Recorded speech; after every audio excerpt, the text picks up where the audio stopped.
Well, today is January 22nd, 2024. We are in the book of Daniel. This is a beginning of chapter 8. It will probably be two parts. We will deal with the chapter, some review, and the first portion of the interpretation. Probably next week, we will deal with the other half of the interpretation and chapter 9, at least beginning that. I want to start off this evening with a bit of review. And now I wanted to spend a few minutes dealing with the basic eschatological isms that are prevalent in the church today. We had spent some time on this before, but I just want to refresh everybody's memory. So the first one is preterism. It's a Christian eschatological view that interprets the Bible or prophecies in the Bible as events which have already been fulfilled. The school of thought interprets the book of Daniel as referring to events that happened from the 7th century BC until the 1st century AD, while seeing the prophecies of the book of Revelation, as well as Christ's predictions within the Olivet Discourse, as events that happened in the 1st century. Preterism holds that ancient Israel finds its continuation or fulfillment in the Christian church at the destruction of Jerusalem in 70 AD. Now, I will say that in modern evangelicalism, there's a schism between those who believe, as we'll see in dispensationalism, that God is not through with Israel yet. I know you've all heard that phrase. There's that, but there's also a school of people who do believe that when Jerusalem was destroyed in 70 AD, that was the end of biblical Judaism. That is a belief borne out by the fact that Revelation refers to the Jews as the synagogue of Satan. Why? Because they deny Christ. So you have these competing views, which we hear from preachers a lot. The understanding that I would like us to get is what the Bible really says about this, okay? We understand that John 14:6 is very clear. Jesus says he is the way, the truth, and the life. No man comes unto the Father but by him. He says that he is the door, right? He says that he is the gate for the sheep. And so, as we've talked about before, when I did the whole teaching on modern day Israel and its significance, okay, the preterist view, though I am not a preterist, I think that it has some validity in terms of this particular idea that in 70 AD, with the destruction of the temple, which Jesus prophesies when he says that when they're telling him how wonderful the temple is, and he says that all of it is going to be torn down. There will not be one stone left on the other. And this is right after he has seen and discussed with them the idea of the widow and the widow's mite, right? You guys, you with me? Remember, they go outside. I think this is Mark's gospel. They go outside right after Jesus finished talking about the fact that this woman has given everything. And it is not a commendation, it is a condemnation. Right? We're clear on that? That is not, Jesus is not commending her for putting all that she has into the offering. He is condemning the system that would cause an indigent, poverty-stricken woman to give all that she has to a political system without any means of her own support. Right? We've talked about this before. Go ahead, Jay. Yeah, can you pull up that scripture and talk about it? Sure. Because my view on that was solely that what she gave was so abundant because she gave out of having little, and my viewpoint was certainly not on the system. Okay, Mark 12. We're going there right now. and it's also in Luke 21. So we'll look at Mark 12 first, okay? And what do I have up? I have the ASV up. Let me put up the Christian Standard Bible. All right. Starting at verse 41. Now, and just to say, Jason, I don't know if you guys saw this now, and I'm going to pull up the ASV again. What it says under that heading at verse 41. It says that Jesus commends the poor widow for giving her 2 mites. That is the translators of the ASV. That's their opinion. It is an opinion I do not share. And I will tell you why momentarily. All right, starting at verse 41, Mark chapter 12, verse 41. Sitting across from the temple treasury, he watched how the crowd dropped money into the treasury. Many rich people were putting in large sums, and a poor widow came and dropped in 2 tiny coins worth very little. Summoning his disciples, he said to them, I assure you, this poor widow has put in more than all those giving to the temple treasury, for they all gave out of their surplus, but she gave out of her poverty, has put in everything she possessed, all that she had to live on. Okay, let's continue. Chapter 13.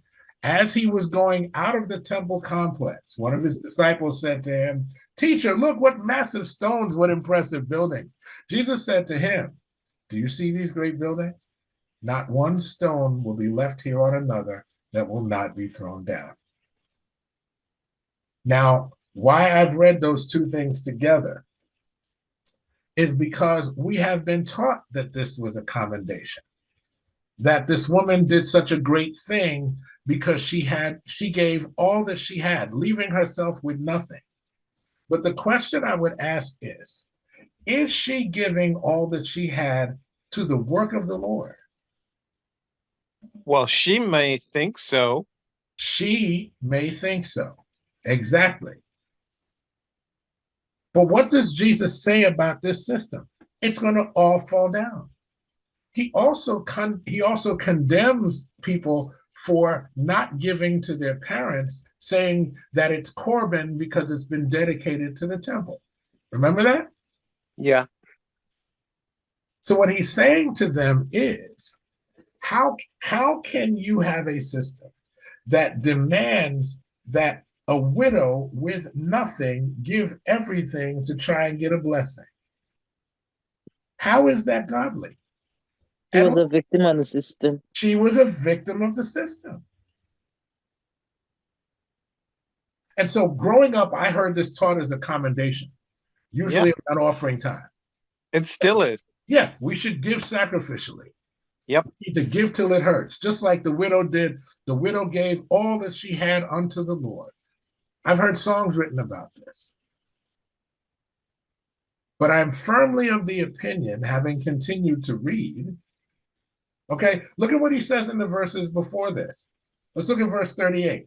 He also said in his teaching, beware of the scribes who want to go around in long robes and who want greetings in the marketplaces and the front seats in the synagogues and the places of honor at banquets. They devour widows' houses and say long prayers just for show.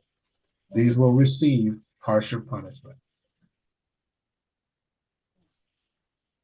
And as if to make his point, a widow comes up and puts everything she has in the plate.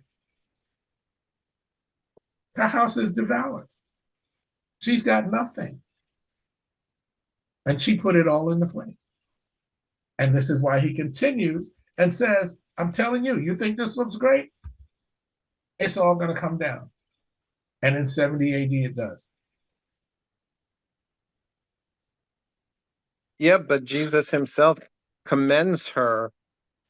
And how is it a commendation? Well, he says, go ahead. I'm sorry. Well, no, it's all good. He says right there, this poor widow has put in more than all those giving to the temple treasury. How is that a commendation? It's just an acknowledgement of what she did. It's a statement of fact. He doesn't say, good on you that you did that. He says, they gave out of their surplus, but she, out of her poverty, has put everything she possessed, all she had to live on. How is that a commendation? So why can't it be both? Because thinking about who Jesus was and thinking about the system that he is dealing with the Sadducees and the Pharisees, and saying to them, let's look at the conversation that he has with the woman at the well, right? The woman at the well says, you Jews worship at the temple, we worship on the mountain. He says to her, you guys worship what you don't know, right? And then he talks about the fact that, yes, the Jews worship in the temple, but then he says, an hour is coming and now is where the true worshipers will worship God in spirit and in truth. For God seeketh such as those to worship him. So he is taking the idea of worship out of a local assembly or synagogue, elevating it to the point that worship is no longer rooted in location. You have been worshiping at a location because you also believe that the Ark of the Covenant was in the back and God's presence was there. But I'm here now. Because she says, we've been told that one who is called the Christ is going to come. And he's like, yeah, it's me. And I'm here to tell you that what God wants from a worshiper is spirit and truth. Not location, not ritual, not sentiment.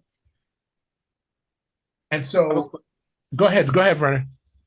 So you're saying it's not a commendation towards the widow, it's a condemnation towards the system. Exactly. But even still, when it pertains to the widow, Mm-hmm. even if her heart was that I'm doing this for the advancement of the kingdom. Or could her heart have been that she was doing this out of a religious obligation and a hope to get a blessing? It's hard to make that inference from this stuff. We don't know. And see, exactly. Think about it this way. If this were her heart was to give unto the Lord, do you not think that he would have mentioned that, knowing her heart? Because his comment is about her action. He knew what her circumstances were because he says she gave all she had to live on. So now she's got nothing. But I don't know. But that's what he says. I agree, because I'm seeing more of a comparison of the hypocrisy Yes. of those who actually have Yes. and are given from their increase. Yes. And this one woman who, yes, out of her debit, of her debit, she gave what she had. And what does she have left? Comparison. I mean, because if that's the case, I mean, to be honest with you, this same system is in effect today. Yes. But I could understand condemning the system. But I do believe that there's a deeper emphasis on the motivation of the woman who is given. He says nothing about her motive. There's nothing about her motive. It's just the action. So it's not just action, right? Because she's putting in 2 mites. Let's say it's 2 pennies. Mm-hmm. People have come in and put in 200, 2,000, and 200,000. Mm-hmm. But here Christ is saying she has put in more than they who put in high dollar amounts, right? So, or in terms of what? How are you reading? Her perspective, yes, that's incorrect. So the fact that he's saying she put in more, I think he's talking more about her heart, her sacrifice, and just by pointing that out, that is a commendation, and not. It is a commendation, but it also can be, a condemnation on the system. But I don't think it's just a factual statement, because if it was a factual statement he was making here, he wouldn't say that the 2 mites that she put in it was greater than the abundance the rich people gave. Jay, you're a numbers guy. Yep. I have $1,000. You have $1. We both give $1. Who has put in more? You all put in the same amount. Percentage-wise, who has put in more? Oh, as a percent of you of what you own? Yeah, the one who had the dollar. Right. And that's what he says. She gave all. Well, I can tell you what All. I can Go tell you what my ahead, E. struggle. Go ahead, E. Tell you what my struggle comes in at, and it's always refreshing to learn something new and to look at it from a different perspective. But when you put it into that, he's not commending her. I struggle with other passages in the Bible where what I see her doing here is acting out of faith, based on my belief that she has faith that, I want to support the mission of God. But I think about other passages like touching the hem of the garment, faith, the man asking for his child to be healed. You'll be healed because of your faith. All those types of passages are coming to mind, and it's a matter of faith. And so God is commending them for doing those things, and their faith is what. And so that's why I see this at, and I have a first perspective on him condemning, if for lack of a better word right now, the church at large, and the scribes and the people who are, taking advantages of the widows and other poor people. But I'm still struggling to make that connection that he's not commending her. That's a perspective listening to you. I'm hoping to grasp, if that's what's there for me to grasp, but I am struggling still at that portion because I think about those other passages, and it seems like she's doing the same thing those people who illustrated faith were doing, and when he did commend them. That is a really good point. I would ask, based on the scriptures that you just brought up, what's different with this? The difference is they came in faith, they got a result. She walks away with nothing. Because Jesus clearly says she's got nothing. He does not go up to her and like the prophets that we see in the Old Testament, take your last bread and your last oil and make me a cake. Do it in faith, and you're going to get a multiplicity enough to feed you and your son. She walks away empty-handed. And not only does she walk away empty-handed, but moments later he says, in fact, the entire thing that she just gave everything to is going to be destroyed. And this is why, and I'm not, and don't get me wrong, this took a lot of mental and scriptural battles in my head and heart to land here. Because I grew up hearing that this was a great thing. This was a great thing. But there is no,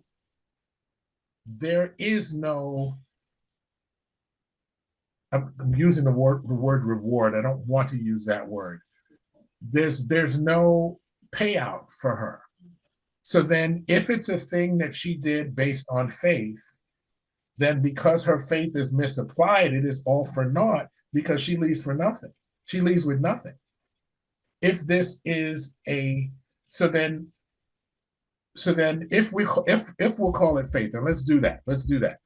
Then her faith, the object of her faith, is incorrect. And so now it's even worse, because now her faith is misdirected, so there's no reward, and she loses everything she had. And Jesus doesn't fix it. But did she lose everything she had? The end of verse 43 says, she has put in everything she possessed, all she had to live on. Now I'm saying, was that, you see, if someone come in faith and they are expecting something, we don't know what her expectations were. 1.3 billion Muslims believe that Allah is going to bless them, and they go to him in faith. But I'm saying we don't know what her particular expectation was. What motivated her to put that money in there? Well, that is why I said originally it was obligation. If her motivation was to build, if her motivation was to build a kingdom, the temple, or and that's her addition. And she's saying, this is my addition. Maybe she wasn't expecting anything. We can't infer that there was an expectation to receive at that time. Maybe there was an expectation to receive later on in life. So I think that there's one of two options here: obligation or expectation. And if you walk away from a situation with nothing, you don't even have money for food, you're not waiting for a later payoff because you can't even buy food. Jesus says that she gave all she had to live on, which means there's nothing. So you're not waiting for a later payoff. And if you are, then that's in the great by and by payoff. Because this woman walks away from this exchange here with, as Jesus said, she put in everything that she possessed, all she had to live on. So there is nothing. Yeah, there is nothing as of that point in time that she gave those 2 mites. We know that in God's kingdom, you can walk down the street and receive some sort of blessing. So, it's not to say that this is the end of her story here, so I still can't come to your conclusion of the matter, and maybe we'll just have to agree to disagree. And certainly, We've done that before. We have done that before. Many times. Yes, sir. Yes, sir. Okay, I'm good to leave it there. We go on with Daniel, but I want you to think about that. Yeah, because there are a lot of things that we are taught because of tradition or because of ignorance or because of malintent or just good intent gone awry. There's all kinds of things that we're taught that when we examine them, they don't hold water. Okay, and for me, the longer I ponder and study who Jesus was, I find commending this woman when he says that he is the source, the root, the place, the house, the vine, the gate, all of those things. I don't see how commending this woman for supporting this system, how that fits into his personality or the statements that he made. But that's just me. And yes, we will table that and keep going. All right, if that's okay with everybody. Yep. Good. Okay. So we were on preterism. Let's see. So preterism basically teaches that either all or a majority of the prophecies in the Bible, the Olivet Discourse, all of it has already happened. Okay, so that's the preterist view. This is good. Dispensationalism. Woohoo! All right, the big D. Most of us, if you grew up in church in the 20th century, if you were born in the latter half of the 20th century, you are a dispensationalist and don't know it because that's what everybody taught. Dispensationalism is a theological framework of interpreting the Bible, which maintains that history is divided into multiple ages or dispensations, in which God acts with his chosen people in different ways. The term dispensationalism is attributed to one Philip Morrow, a critic of the system's teachings, in his 1928 book, The Gospel of the Kingdom. Dispensationalists use a literal interpretation of the Bible and believe that divine revelation unfolds throughout the Bible. They believe that there is a distinction between Israel and the church and that Christians are not bound by Mosaic law. A note there. I will say that we are not bound by a good portion of the Mosaic law in terms of, for example, the things that Jews are bound to do, which were shadows and types of Christ. When Jesus says, for example, and this is how you address the whole thing with food, right? Jesus says that what goes in a man's mouth does not defile him, it's what comes out, right? And scripture even says, by saying this, he made all foods clean. Don't get it. Okay, so in Leviticus, Andy Drew, there's a whole bunch of different things that God lays out for the Jews. Okay, you can't eat shellfish, you can't eat this thing, you can't eat that thing. You can't cut the sides of your head. That's why right there in your neighborhood where you see all those Hasidic Jews, they have the long sideburns and the curls on the sides of their heads. The past. Right? That's why. The payas is what they're called. That's why they have them. Because in Leviticus, it says you can't cut your hair. And it talks about the different foods that you can eat, okay, or cannot eat. And what I'm saying is that we have to understand that there are different types of law, different categories of law that the Jews had to uphold. Oh, We are not bound to those things in the way that they were. For example, Jesus says that what goes in a man's mouth does not defile him. It's what comes out of his mouth that defiles him. Because everything that you eat gets passed out either as urine or feces, and it does not defile you.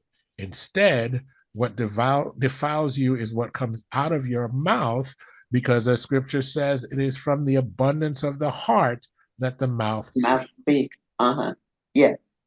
Okay, so that is just one example of the fact that the Mosaic law, as handed down with these separate divisions and categories, does not apply to us. Okay? So, yes. Going back to dispensationalism, they maintain beliefs in premillennialism. Does everybody know what that is? What is premillennialism? Think back to when you were in your teens, those of us that are in my age group, what were you taught about the rapture? And then you will know exactly what premillennialism is. You were taught that the Antichrist is going to be revealed, and before the Antichrist is let loose, God is going to rapture up the church. Right? And then the 7-year tribulation is going to happen. And then we're going to come back down with Jesus. We're going to reign on the earth with him for 1,000 years. Yes. And then we're going to go back up to heaven. So in dispensationalism, Jesus comes 3 times. He comes to get us. Then he comes back down to set up his kingdom. And then he comes back down to create a new heaven and a new earth. Premillennial, millennial meaning 1,000 years. Pre meaning before. Dispensationalism, for the most part, teaches that a pre, meaning before, millennium, meaning 1,000 years, reign, there's going to be a rapture. They also believe in a future restoration of national Israel. Why is that big? Because, as we've talked about before, dispensationalism is what guides United States foreign policy as it applies to the secular nation state of Israel. And they teach that a rapture of the church will happen before the second coming of Christ, generally seen as happening before a period of great tribulation. Now, I was taught this. I'm assuming the rest of you were as well, because we're kids who grew up with the book, The Late Great Planet Earth, came out in the 80s. There was a whole lot of discussion about the world ending and all the rest of that. The Left Behind series happened. There was a whole lot of dispensationalist theology thrust on us from all sides in the evangelical world and the traditional church world as well. But it is essentially a new theology. Dispensationalism was systemized and promoted by one John Nelson Darby and the Plymouth Brethren in the mid-19th century. Dispensationalism began its spread in the United States during the 19th century through the efforts of evangelists like James Inglis, James Hall Brooks, Dwight L. Moody of Moody Bible Institute, the efforts of the Niagara Bible College, and the establishment of Bible institutes. With the dawn of the 20th century, C.I. Scofield introduced the Scofield Reference Bible, which solidified dispensationalism in the United States. As we've said before, I'm sure all of us have a Scofield Reference Bible someplace in our house. Dispensationalism is commonly found in non-denominational Bible churches, Baptist churches, Pentecostal churches, and charismatic groups. Conversely, Protestant denominations that embrace covenant theology as a whole tend to reject dispensationalism. We good? Should I keep going? Or do we have questions here?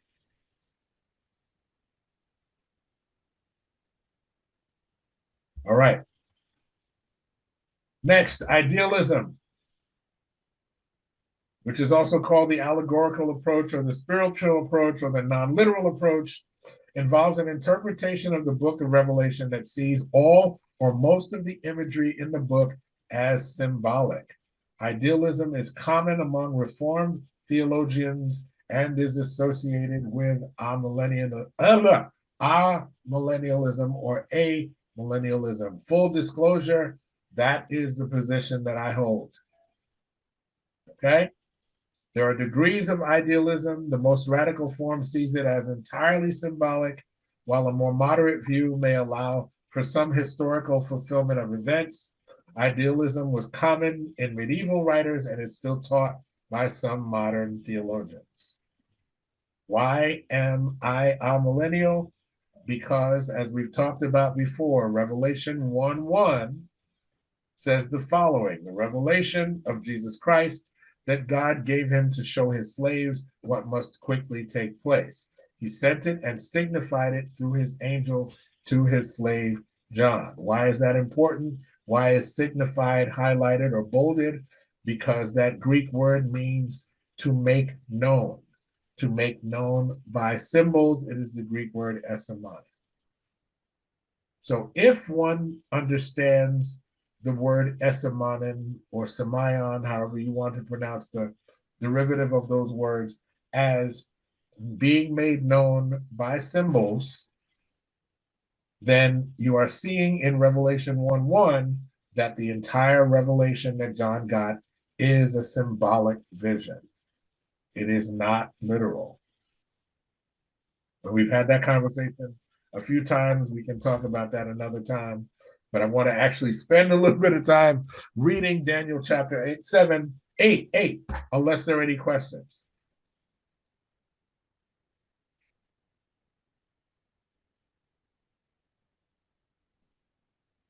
Nothing, Jason? I'm shocked. No, I don't want to derail you. I know All right, chapter 8. So in the ancient manuscripts, the book of Daniel resumes here using the Hebrew language. Remember, from chapter 2, verse 4 to the end of chapter 7, Daniel is written originally in Aramaic. So from chapter 1, verse 1 to chapter 2, verse 3, Daniel is written in Hebrew.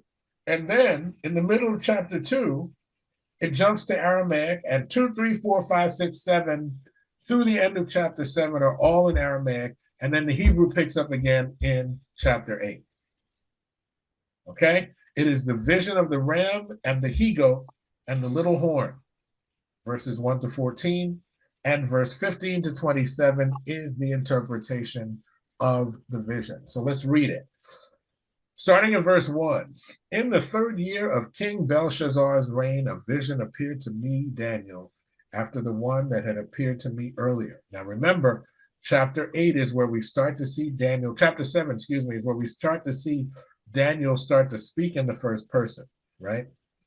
Verse 2, I saw the vision, and as I watched, I was in the fortress city of Susa in the province of Elam. I saw in the vision that I was beside the Ulai canal. I looked up, and there was a ram standing beside the canal. He had 2 horns. The 2 horns were long, but one was longer than the other, and the longer one came up last.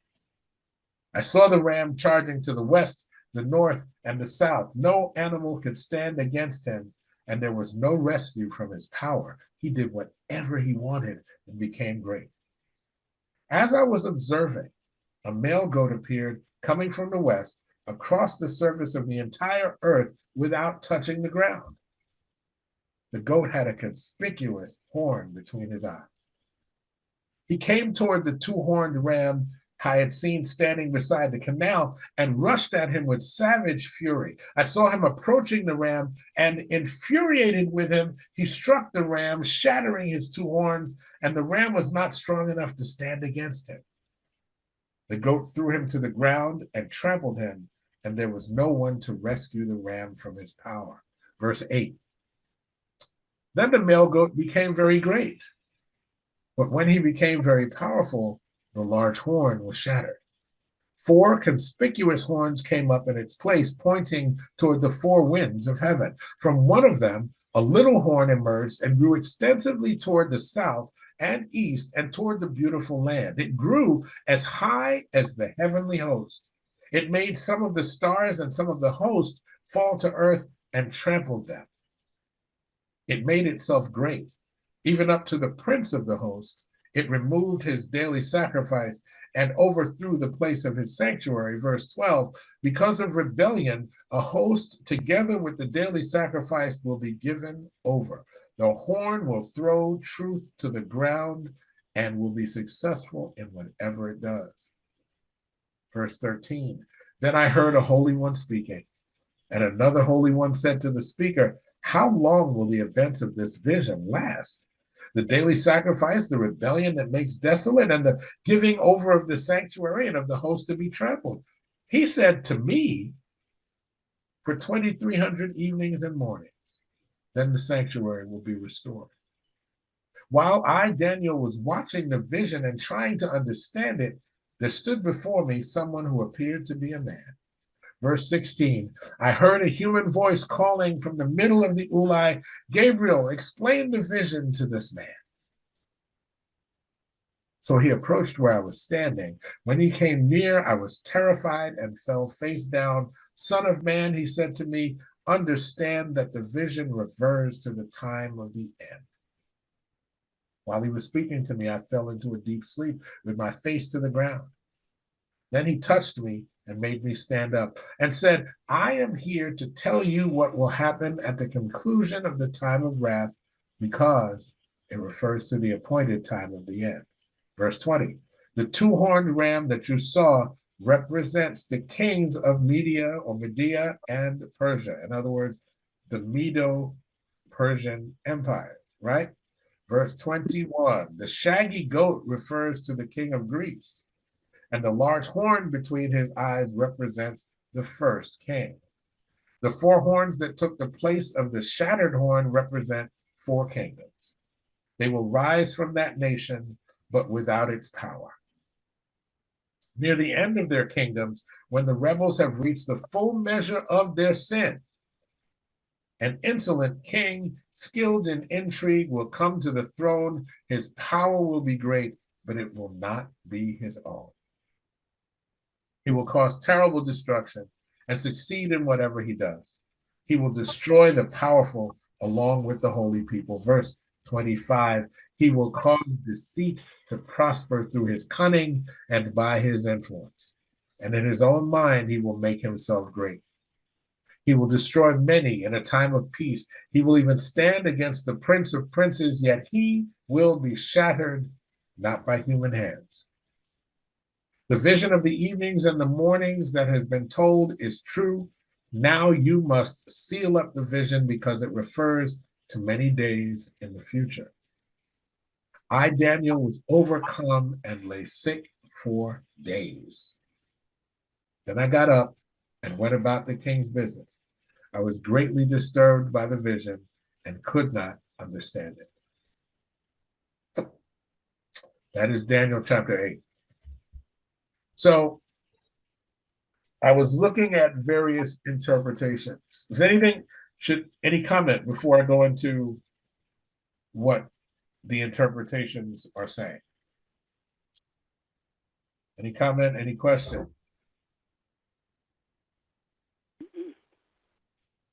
Okay. So in my review of various interpretations and scholarship and all the rest of that, I pretty much came to the following.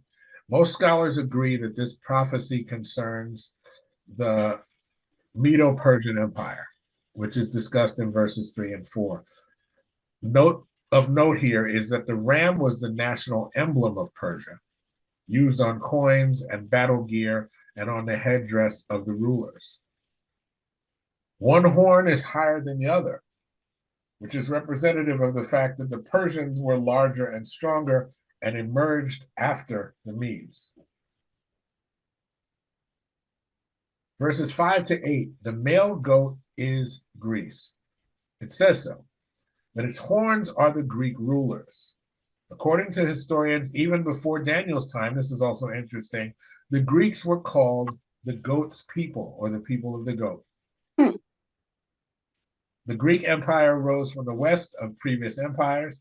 It rose with great speed, symbolic of the suddenly without touching the ground. That verse, I think it's 6 mentions. It had a notable ruler, Alexander the Great, who is the notable horn. It had a famous war with the Medo-Persian Empire. That's where Daniel sees the goat confronting the ram. The Greek Empire and the Medo-Persian Empire greatly hated each other. Okay? And some of the greatest, fiercest battles of ancient history were fought between the Greeks and the Persians. The Greek Empire conquered the Medo-Persian Empire, and that is what Daniel sees when he says no one could deliver the ram from his hand. But then he goes on to say that the large horn was broken. The reign of the notable leader of the Greek Empire, his reign was cut short. The 4 horns that come up after that. Remember, Alexander the Great dies. He does not divide his kingdom. It is broken up after his death. Yes. 4 of his generals split it up. Cassander got Greece and its region. Lysimachus ruled over Asia Minor. Seleucus ruled over Syria and Israel, and Ptolemy ruled over Egypt.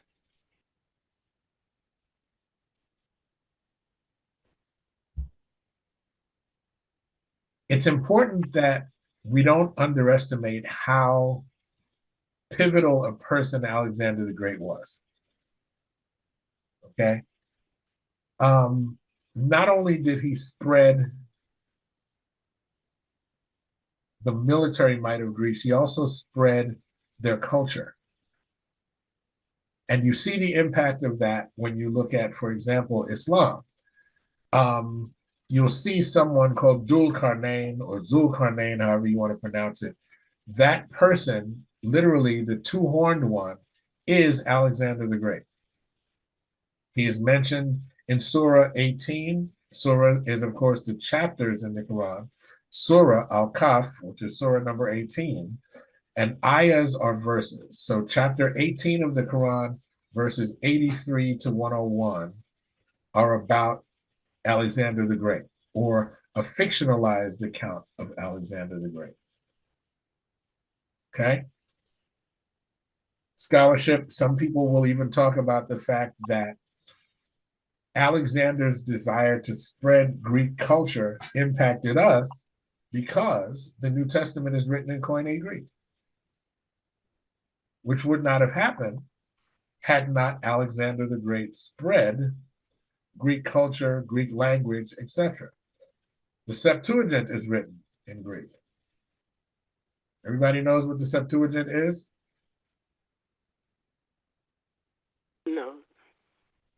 Okay. The Septuagint is the Hebrew Old Testament, a Greek translation. The reason why we do not see, and again, this is another obscure point. There are times when you are reading in the New Testament and an Old Testament verse is referenced and it's not exactly the same when you go to the Old Testament and look at it in our modern Bibles. That is because at the time that the New Testament was written, they were writing in Greek for the most part. And not only that, they were using a Greek translation of the Old Testament known as the Septuagint. Oh, Modern scholarship, we are able to pull out, our Bibles are translated from Hebrew, Aramaic, and Greek. So we have access to Hebrew translation. So the wording is slightly different. And that is why you can be reading, and I don't have any examples off the top of my head, but there are some. You will be reading a New Testament passage where an Old Testament verse is referenced. And when you go to the Old Testament and look at it, it won't exactly be the same. Two reasons for that. Sometimes Paul is paraphrasing. Other times it's because they were going from a Greek translation of the Old Testament. That is another obscure point for you. But either way, the impact of Alexander the Great on world history and on our understanding of our faith because of this language really can't be underestimated or understated. Quick question before Yes, we sir. move on. Do you have somewhere the amount of time that this prophecy was given before Alexander was on the scene?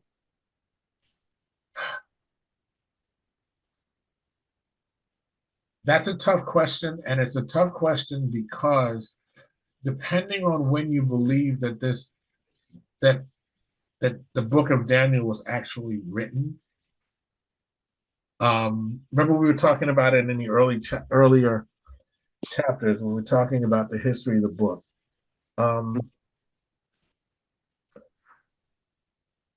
If I'll have to look into that, Jason. Let me just say that. Okay, I don't. because Daniel was part of the Babylonian Empire, right? And Part of that's Babylonian captivity, yes. right, and that's many years before Christ, and then if we count from the birth of Christ to Alexander, yeah, we'll have to figure it out.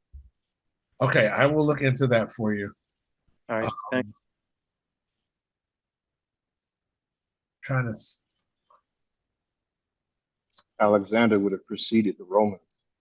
Yes, definitely. Definitely. Okay, so I looked it up. He reigned from 356 BC to 323 BC.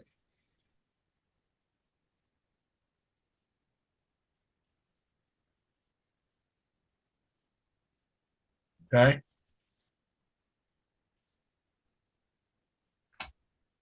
Okay.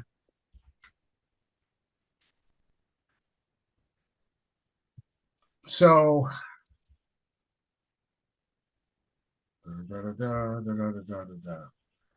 the Babylonian captivity is 587 BC, so 200 years before Alexander. Okay. Thank you. You're welcome. Excuse me. Verses 9 to 12. The little horn, it's 850. Okay, good. The little horn which grew exceedingly great. This was fulfilled in one of the four successors to Alexander, since the dominion of this horn was extended toward the south, toward the east, and toward the glorious land. It is probably Antiochus IV Epiphanes, who ruled over Israel under the Seleucid dynasty. Okay? He's the one who got his throne by murdering his brother, right?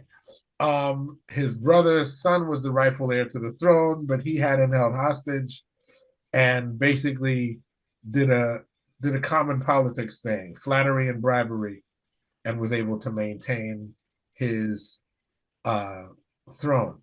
What I like here, and I found this, which I think is very cute, he assumed the title Epiphanes, meaning illustrious, alluding to deity. But the ancient Jews called him Epiphanes. Epiphanes, excuse me. He called himself Epiphanes. They called him Epimanes because Epimanes means madman. Okay? I like that. So it's a good thing we got here because we're going to need to end here and we're going to pick up this next week. The 2300 days prophecy.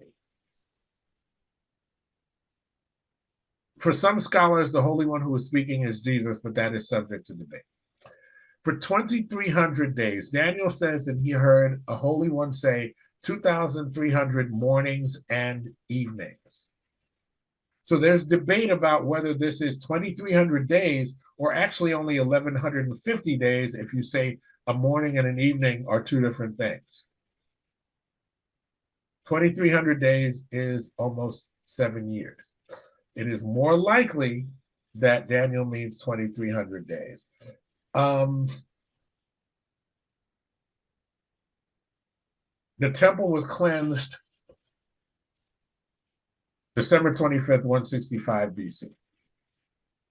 And if you count back 2,300 days from there, you get to the beginning of Antiochus's persecution, or the ramped up persecution against the Jews.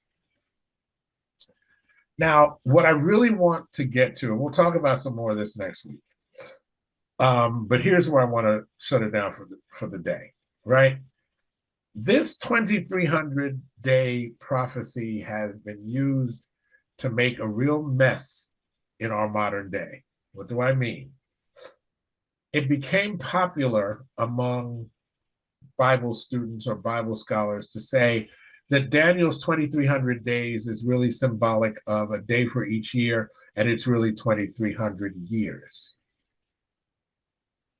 William Miller, we all know that name, William Miller used 2,300 year days to calculate that Jesus would return in 1844.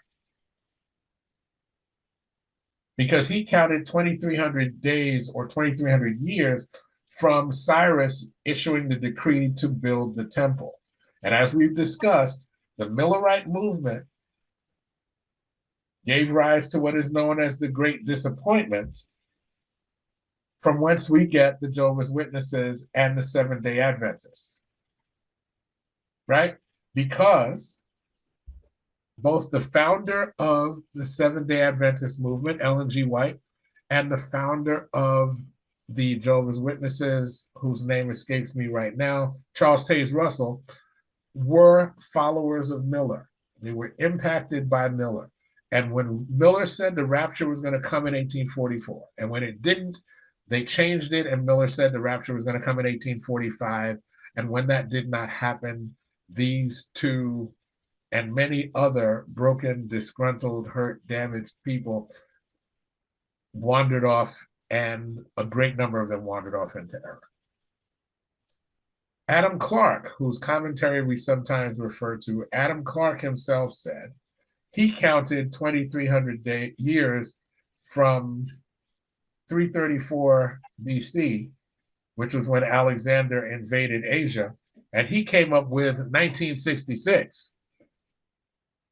Now, he didn't live to see it because he lived in the 1800s, but those of us who were alive in 1966 are pretty sure that the rapture didn't happen then. Yes. So you see how these things can turn into error rather quickly. So next week, we're going to deal with, in more detail, Gabriel's breakdown of the vision, and if possible, start chapter 9.